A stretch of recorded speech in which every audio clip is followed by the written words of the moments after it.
సరైన ఉద్యోగ ఉపాధి అవకాశాలు లేక పట్టణాల మీద మోజుతో అసంఘటిత కార్మికులు నిరాశ్రయాలుగా మారుతున్నారని షెల్టర్ స్వచ్ఛంద సంస్థ వ్యవస్థాపకులు గుబ్బల రాంబాబు ఆందోళన వ్యక్తం చేశారు.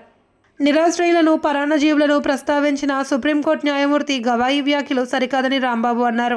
స్థానిక లాలచెరువు సెంటర్లో గల అంబేద్కర్ విగ్రహానికి నిరాశ్రయులతో కలిసి వినతిపత్రం సమర్పించారు. నిరాశ్రయులను గౌరవప్రదమైనటువంటి పౌరులుగా జీవించడానికి ప్రభుత్వం అన్ని విధాలా వారిని ఆదుకోవాలి అని రాంబాబు కోరారు.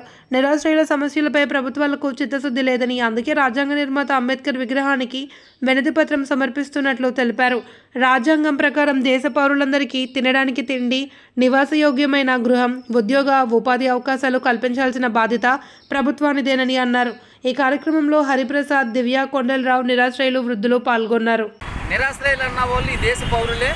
ప్రభుత్వం సరైన ఉద్యోగం ఉపాధి కల్పించకపోవడం వల్ల వారు వేరే ఊరు వెళ్ళడం వల్ల నిరాశ్రయులుగా మారుతున్నారు. వారికి సాధారణ పౌరులకు ఇచ్చే అన్ని హక్కులు, అన్ని అవకాశాలు, అన్ని సౌకర్యాలు కల్పించాలని మనం షెల్టర్ స్వచ్ఛంద సేవా సంస్థ తరఫున ఈరోజు ఇక్కడ డిమాండ్ చేస్తూ ఉన్నాం. ఎవరైతే ఈ మాట్లాడినారో, ఎవరైతే నిరాశ్రయులను చులకనగా చూస్తున్నారో వారందరికీ నేను హెచ్చరిక చేస్తున్నాను.